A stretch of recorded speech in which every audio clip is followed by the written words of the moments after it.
Ziri 3 omwezi gwa mwenda ate ng'essaawa ziringa emuzira ku masimu gammwe ne ku mikutu kwe muli. Olunaku olwaleero ensonga etulese wano ya kulonkinga talent search, Power King Talent Search 2022 mwaka 2022 era ng'eno egenda kubeera nga erwaningibwa okumala emyezi 3 weddu. Egenda kubaamu ebirabo bingi nnyo ebyokuwangulwa nga mulaba crew nnene nnyo oba ttiimu gye tuli nayo wano nnene nnyo. Ebigendererwa bya talent search eno bigenda kukyukamuko ku talent search ez'endala ze mulabye mu mawanga amalala ne mu bifo ebirala olw'ensonga ezitali zimu ze tugenda okuba nga tugezaako babuulira. Ku panel eno nga mugiraba oba ku ttiimu ntambudde ne omu ku basponsa baffe amanyiddwa nga Jona Electronics ng'ono agenda kuba natunnyonnyola ki ekyamuletedde okuba nga yeeyunga ku talent search eno. Then ninako bannaffe aba Power King nga wano kyekifo we tugenda okuba nga tukwajjiza empaka zino okutandika n'olwokubiri lwa wiiki ejja zigenda okuba nga officially zitakinga off. Ate nemba ne muganda wange Z Magic ono omusajja wa byampuliziganya munnamawulire ate nga producer ate nga era producer both video ne audio. Nze kenyini kama kawogera ndi munnamawulire ate nga ndi omu ku bategesi aba talent search eno era nga ndi omukazi no n'ebitiibwa ebirala agenda byogera.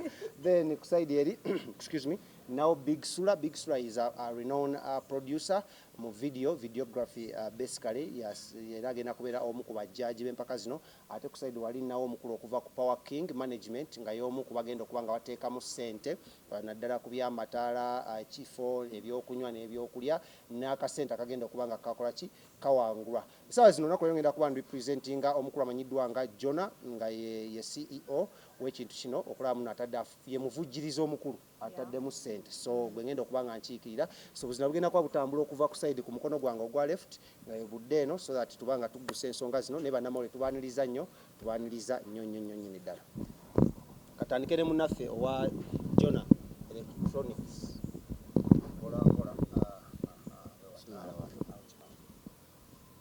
Okay, amanya n'eddoboozi bampita Mwanje Karim era nga ndi omu kuba management Jona Electronics abasangibwa mu Kikuubo Commune Price edduuka liri B65. So ensonga enkulu essaawa zino nti ngaffe Jona Electronics twasalawo okusapootinga emiti emito oba abaana abato mu ngeri eno eya talent search nti twakiraba nga abaana bangi wano e Uganda balina talent ez'enjawulo, so ne tusalawo okuteekamu ssente olw'okwongera okupushinga ebirooto byabwe mu maaso era nga tulina ebigendererwa bingi nnyo mu talent search eno nti tusuubira okubawa ebirabo eby'enjawulo ngaffe Jona Electronics era nga tusuubira n'okubawa ebintu ebirala bingi nnyo wamu n'okubakwatirako okusobola okulikodinga ennyimba zaabwe wamu n'obakwatira videos.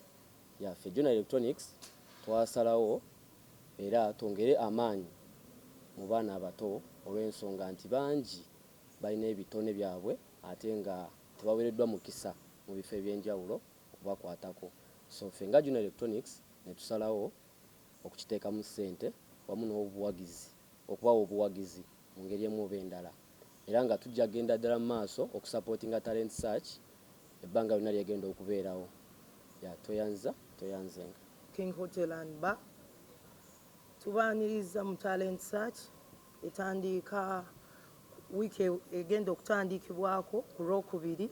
Muleete ebitone byammwe byonna mubyolese muwangule obututimbibwa essente bwe bataddewo Jona Electronics. Tubaaniriza nnyo. Okusookera ddala nsooka okwebaza bannamawulire n'enteekateeka ekoleddwa awamu management ya Power King awamu ne Jona Electronics nga omuvujjirizi wa talent search eno. Amannya Z Magic, ndi munnamawulire ng'era mu mbeera y'emu ndi director oba music director ate nga ndi songwriter ntuula ku lukiiko lw'abawandiisi mu ggwanga Yuswa.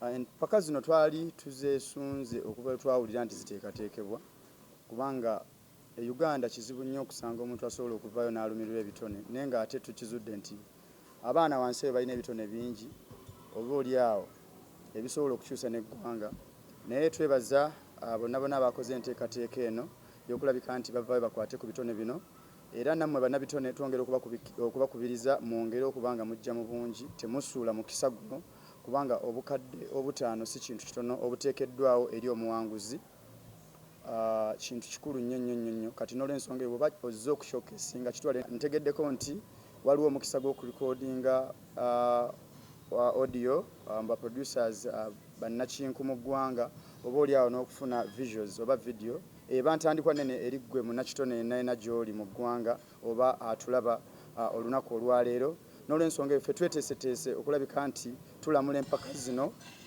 mwoyo ne mazima tweteeseteese okulabika nti tulamula empaka zino mu bulambulukufu awatali kunyigira ku liiso ne ttiimu yonna nga bweri mwebale nnyo mwebale ddala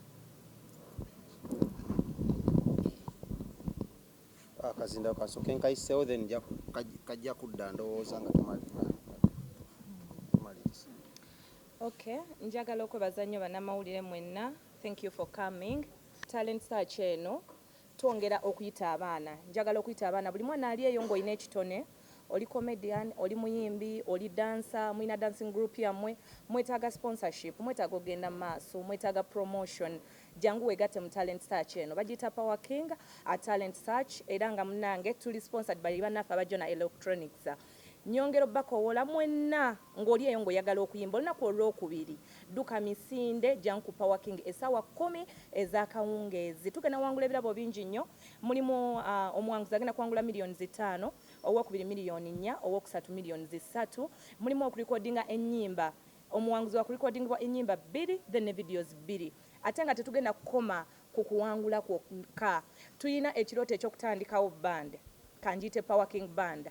Nti buli muyimbi ali eyo ng'olina ekirooto eky'okuyimba gwe ne bona batowangudde naye nga tulaba olinamu obusobozi obuyimba bulambalambo ojja kukola ki ojja kubeera nga weegatta ku mpaka zino ojja kubeera ng'oyimba so mwenna twongera okubeera nga tubaaniriza olunaku olwokubiri mudduke Misinde mujje wano ku Power King buli kisa alina talent gwawulidde osootegeezaako omulala osootegeezaako mukwano gwo muganda wo olabike ng'ojja okubeera ng'okola ki ng'otwegattako ekintu kigenda kubeera nga kinene nnyo wano wetukirabira kigenda kubeera nga kisukkawo because tetugenda kubeera nga tukoma ku kino kyokka kyokka nti we are looking for talent we are going to sponsor you tugenda kuteekako omukono mukitegeera kansuubire mukitegeera so twongera okubeera nga tubaaniriza nkubiriza buli mwana ali eyo ng'olina ekitone nga gwolemeddwa ng'osobola okuyimba osobola okuzina osobola okukola komeda bulambalamba gw'olunaku olwokubiri ssaawa 10 jangu ku Power King tugenda kubeera ng'ensonga tukola ki nga tugiggusa ate kigenda kubeera nga kirambulukufu bulungi nnyo nnyini ddala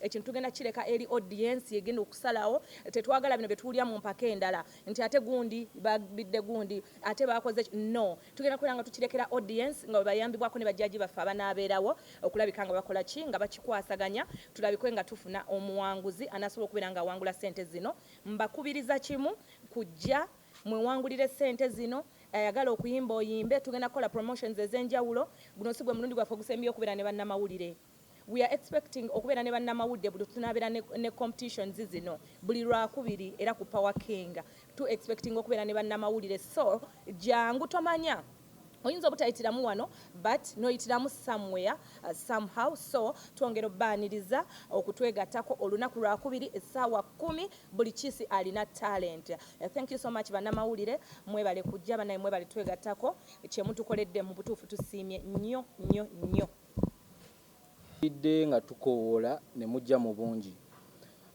tugenda bba leero tulonkinga kye bayita Power King Talent Search era nga tukowoola buli muntu ali eyo nti osobola okuyimba osobola ozina oli comedian nze ngenda bba ntuula ku pano ey'abajaji tugenda beera fair tetina gwe tugenda nyigira ku liiso so nkowoola oyo yenna ali eyo totya jangu wenyigire mu mpaka zino ebyokuwangula weebiri bingi naddala omuwanguzi asooka miliyoni 5 addako miliyoni 4 addako miliyoni 3 nga wempulidde wajja bbaawo okukolera kuba mu video abaana babawangudde video ne audio so tuyotulira kitone kyo oba olina ekitone kyo jangu etabe mu mpaka zino eza Power King buli lwakubiri tugenda beera ku Power King nga bagambye ne bannamawulire bajja beerawo zijja bba ziragibwa ku page ez'enjawulo page za Power King balina TikTok, Facebook ne YouTube zijja bba live so n'olw'ensonga eyo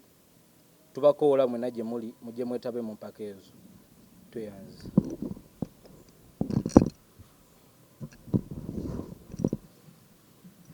Ammanya n'eddoboozi mpitibwa Kule Gerard omu ku management ya Power King. Beebaza mwenna bannamawulire abatwegasseeko olunaku lwa leero nga tulonjinga talent search yaffe mu bujjuvu. Era genda sooka kwebaza bosi waffe okuteekawo eno talent search ekirowoozo kye yaleeta kirungi ekigatta ku bannabitone bonna mu ggwanga.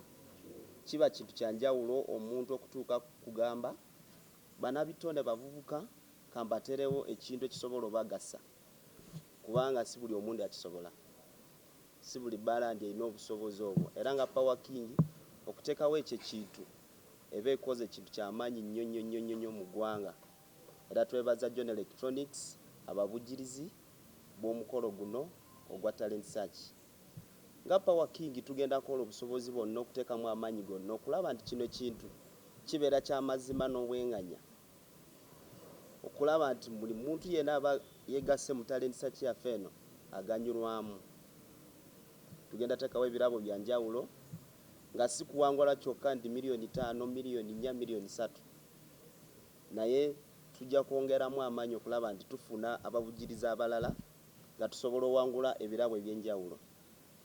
Njagala buli mwana yegasse mu gundi eno nga yeewandiisizza kunga abawagizi bo kunga abalala batanaba kwewandiisa bagambe talent search yatandise olwokubiri luno olujja tugenda kuba tutandika mu bujjuvu buli omu akunge munne.